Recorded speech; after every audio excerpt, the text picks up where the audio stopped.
Good morning, everyone, and thank you for being here. For far too long, neighborhood drilling has disproportionately affected the health of our low-income communities of color. From freeways to power plants, our frontline communities bear the brunt of pollution and climate impacts.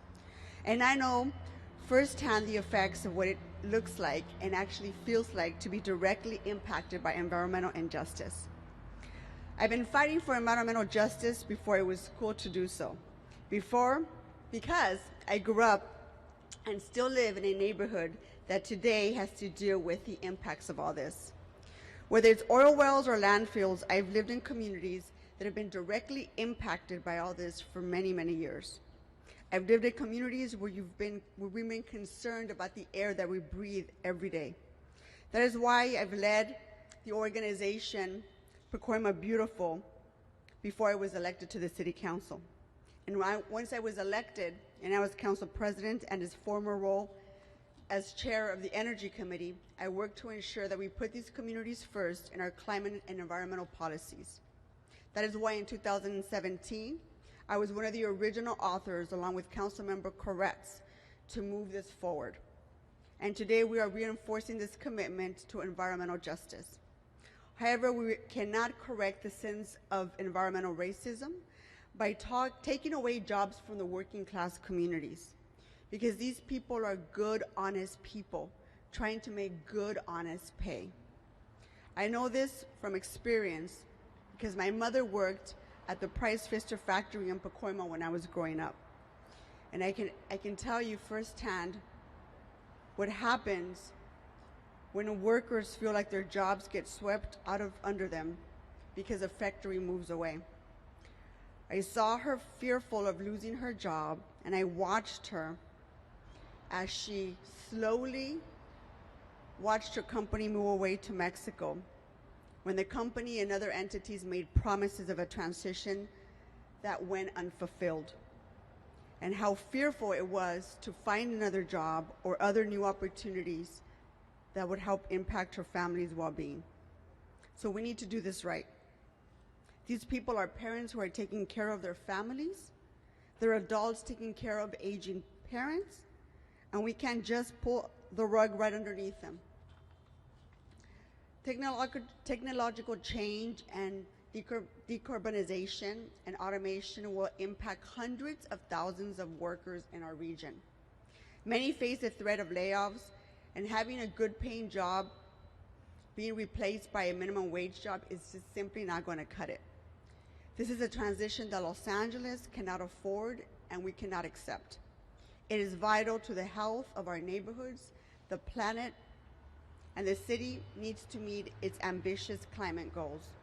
However, by doing so, we must also protect good-paying jobs and create new ones. This is why today I will be introducing a motion to have the cities establish a new Office of Job Quality Stabilization.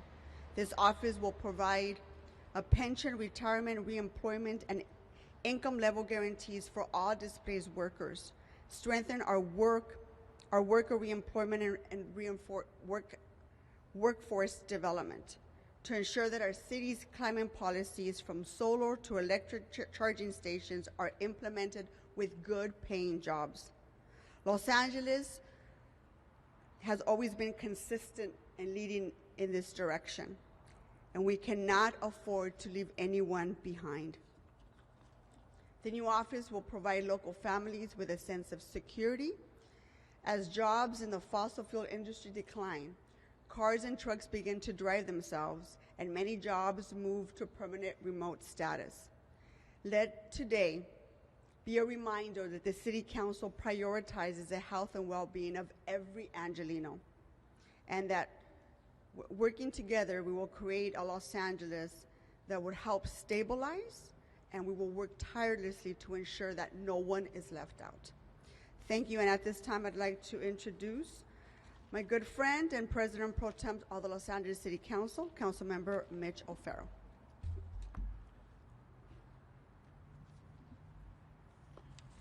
Thank you so much, Council President Martinez, and thank you for your leadership and always telling your story, illustrating exactly why lived experience matters. All the environmental advocates and partners particularly Stand LA, I want to thank for changing the way we think about oil extraction in Los Angeles. Every Angelino who has demanded the city take action, and that is more and more people every day, I want to thank my colleagues, led, of course, by Council President Martinez, and climate champions, Councilmembers Krekorian and Harris Dawson, for their leadership in their committees, and of course, our colleague, Mr. Koretz, all have really burnished their credentials as climate leaders in the city and the state. Los Angeles leads the way.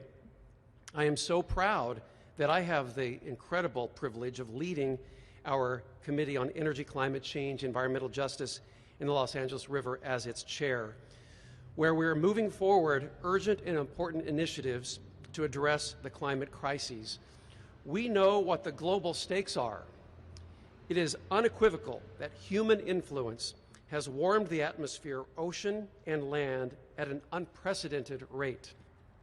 We know what the human stakes are. Throughout this process, we heard from residents across the entire city of Los Angeles, all of whom deserve to breathe clean air, have a safe community, and live a healthy life. This issue is also personal to me. I grew up in working-class, oil-rich oil extraction Oklahoma, which, like California, was one of the largest oil-producing states during the last century. I lived next to petroleum-intensive sites as a kid, and I frequently experienced the harmful health impacts that come with it, like nausea and headaches. So we know what the stakes are, and in Los Angeles, we're doing something about it. Today's vote will be momentous, but it's just one step out of the many ambitious steps we are taking. Our LA 100 effort, for example, is the most ambitious plan of its kind anywhere. It is a model for the nation and the world. It will get us to a 100% carbon-free future in Los Angeles by 2035. It is not going to be easy, but we are determined to meet this challenge, and it is an imperative that we will accomplish. We are decarbonizing our public buildings. We are abandoning gas-powered vehicles and building a citywide electric vehicle charging network. We are shaping a green economy powered by good-paying union jobs that benefit the communities that have been historically marginalized by our dependence on fossil fuels. We are thinking bigger and acting more boldly than any city in the nation, and setting a precedent not just for the rest of the country, but the rest of the world as well. And we are up to this challenge. So thank you to my colleagues and to all the amazing advocates and activists who helped get us to this point, and who we will keep working with collaboratively to get us to where we need to go. And now I'd like to introduce my good friend, another climate champion that I'm so proud to work with day in and day out, the chair of our Budget and Finance Committee, Councilmember Paul Krekorian. Thank you.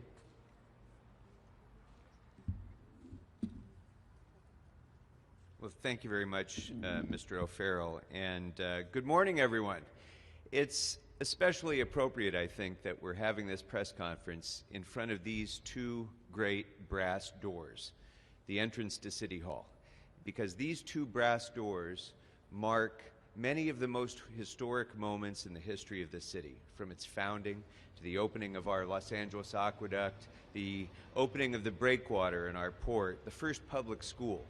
All of the moments that were transformative in shaping the Los Angeles that we know today. Today is one of those days as well, because today is the day that we end oil and gas drilling in the city of Los Angeles. Today is the day when we begin to take back land throughout the city that can be used for productive, positive community uses. Today is the day that we stand up for families and stand up against the oil and gas industry and its profit motivation.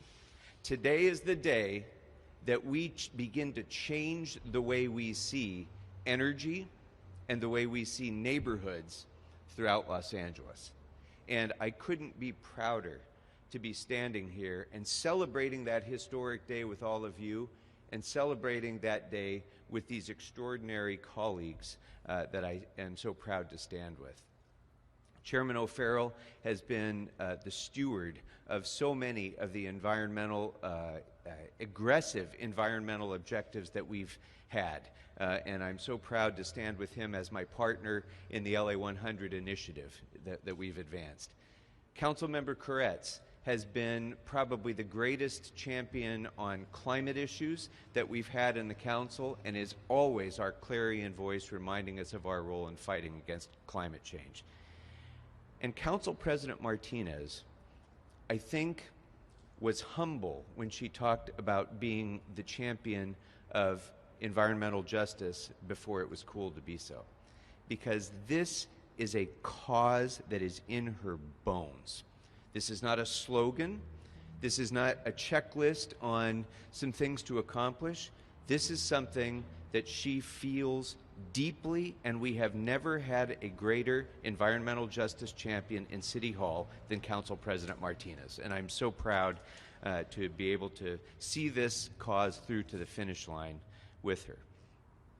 I also want to make a note, of course, of our incredible champions and incredible friends at the Stand LA Coalition. Because, folks, this is what activism looks like. What the Stand LA Coalition has done over all these years is fundamentally changed the way we look at this issue. It has fundamentally changed the way I look at this issue. Because I'll acknowledge, when we first started talking about setbacks years ago, I was a little bit of a skeptic. Not that it wasn't a great idea. Of course it's a great idea to have setbacks in our neighborhoods. But I was a little bit of a skeptic about whether we could do this, what the limit of our power was as a city, what sort of liabilities might this create, and so forth. I had a lot of questions. Stand LA Coalition brought together these community organizations across Los Angeles, continued to advocate, continued to build relationships, continued to educate me and others, to the point that not only was I satisfied with every single question I had, but I thought, if we're going to do setbacks, why don't we just do this throughout the entire city of Los Angeles? And I was so pleased that as then committee chair, Council President Martinez was willing to embrace that goal and join me, and the rest of the committee came with us. And now we will be the first city in America to say that, I believe, first city in America. Am I right about that? I want to make sure. First city in America to say that throughout the city, oil and gas production will be a non-conforming use. So, folks, this is what activism is. It's not just venting outrage. It's accomplishing things and getting things done and changing the way people think, and that's what the Stand LA Coalition has done. So I especially want to thank the Coalition's co-chairs, Physicians for Social Responsibility LA and Communities for a Better Environment, and their organizers, Eric Roman, Mauro Kakusian, and Baram Fazeli, who worked so closely with my office. And I want to give a special note of thanks also to Aaron Ordauer of my office, who's really led this charge. And so thank you all very much. I'm sure we'll have questions later, but in the meantime, it's a great honor for me to be able to recognize with appreciation and thanks for all of his leadership over these many years that he served in City Hall, and before that in the State Assembly, for these many years that he's been one of our state's leading champions on environmental issues and especially on climate change, our great colleague, Councilmember Paul Krekorian.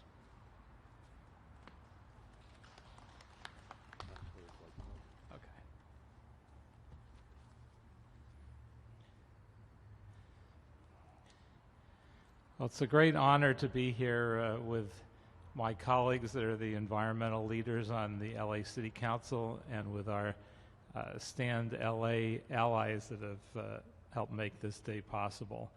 It's been a long time coming. When Councilmember Mike Bonin and I introduced a motion to ban fracking in LA back in 2013, we didn't know what we didn't know. The Stand LA Coalition worked with us to show that neighborhood oil drilling of every kind citywide was the real problem that we needed to be solving. What we needed to be solving for is that oil and gas operations in the middle of a city, beside homes, schools, and hospitals, in neighborhoods and in business districts, in communities of color, and traditionally marginalized communities like my predominantly Orthodox Jewish area in my district surrounding the West Pico drill site where I grew up, are in fact at the beginning of the day an inherently incompatible land use that was 130 years ago in the making, when Edward Doheny and Charles Canfield discovered oil here. And not surprisingly, the streets next to the West Pico drill site are Doheny and Canfield. And the school that I went to for elementary school was Canfield Elementary School. So it was that way in the 1940s and 50s and 60s when the oil companies started hiding their operations behind false facades. The West Pico drill site tower was actually designed to resemble a synagogue tower, and it does, and it remains that way today. Toxic industrial operations have absolutely no place in our neighborhoods, period. No one should have to wake up in their own bed with nosebleeds caused by oil drilling chemicals. No one should be attending services in a shul and have to worry about toxins emanating from the drill site across the street. No one should have to panic that the strong smell of mercaptan from the leak down the block means that they should evacuate their homes, least it could be another Aliso Canyon leak happening. Should they fail to move quickly enough, it would possibly affect their health, or so people thought.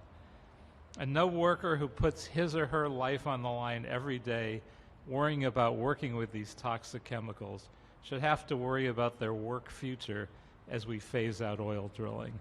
And I thank Council President Martinez particularly for her leadership on this issue, because as we've begun to phase out oil and gas drilling, I don't know so far that an adequate job has been done of replacing those good jobs with other good jobs.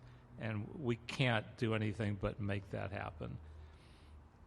I appreciate the leadership from Council President Martinez, Councilmember O'Farrell, and especially Councilmember Krekorian to get us to this point where an amended motion to declare oil drilling a non-conforming use in Los Angeles will be passing.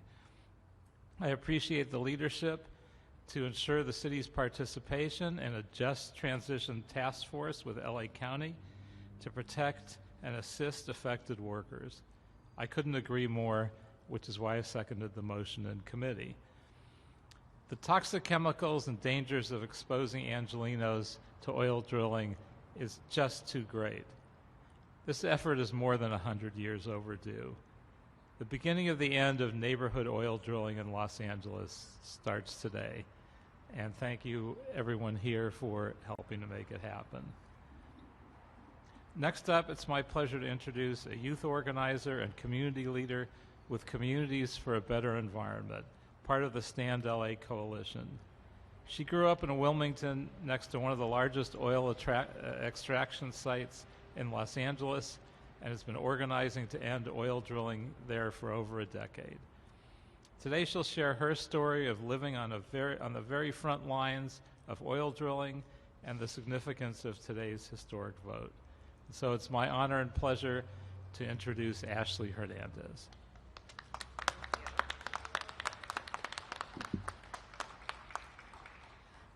Good morning, everyone. My name is Ashley Hernandez, and I am an organizer with Communities for a Better Environment and a resident from Wilmington, California. I've lived in the front lines of neighborhood oil drilling my entire life and can't begin to express what I'm feeling inside being here in this moment after all of the years of work frontline residents, partners, and allies have fought for. Today, I am feeling an overwhelming sense of community power, and that is the only way to explain how and why we are here today, because of the courage and resistance of Black and brown communities rising up against oil extraction that does not belong in our neighborhoods. Today is a testament that our voice and our lived-in experience matters, that no matter who we are and where we come from in the city of LA, we can set a tone for a future that is healthier, not just for some of us, but for all of us. Growing up in my community, I dealt with nosebleeds while I played in school, had teachers that fell sick, had eye infections that had me missing weeks of school. This is how I became a part of this movement. There is always a question and an underlying fear of what health impacts you may face. And many residents, like myself, know it's not if, but when. I know this because I've heard these stories from many of the people I've worked with, like Isabel Alvarenga, who witnessed her mother fight cancer as a young teen, Giselle Cabrera, who had an asthma attack triggered by a bout of laughter, and I had to drive her over 30 miles to an emergency room. And Wendy Miranda, who had to run next to drilling operations while carrying an inhaler so she could breathe. And because of this reality, we don't have much of an opportunity to hope. But days like today remind us that every single petition, every single voice, every single action, and every single person that's come from the front lines of neighborhood oil drilling has mattered enough. These are the realities of youth in Wilmington and many of the oil drilling communities that you're going to be hearing today in City Council. Today is the precipice for a new future many of us told us was not possible, and we are laying a foundation for a future where Black and brown kids aren't growing up next to oil and gas sites, where we won't be running and playing and praying next to oil and gas. It's because of the power of community that we can reach the lengths of the visions people often tell us we are incapable of obtaining. So today is for them, for every community member that is not here, for every community member that believed, and every community member that fought for us. Starting today, I have a little bit more hope for our communities. Our futures will hopefully not be full of emergency room visits, bloody noses, or burdensome health impacts, but a cleaner future where Black and brown families are the ones protected and valued. In the end, the most important thing to come from my community is not oil, it's us, the people leading our city to a better and just future. Finally, I look forward to seeing the City of LA oil drilling phase-out ordinance drafted and adopted as soon as possible, because our communities have already waited too long for the access of clean air, water, and soil. Thank you all so much. Next, you will hear from Marta Segura,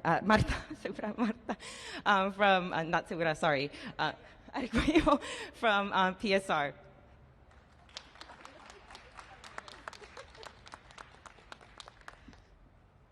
Wow, I want to just take a moment and breathe and really enjoy this moment.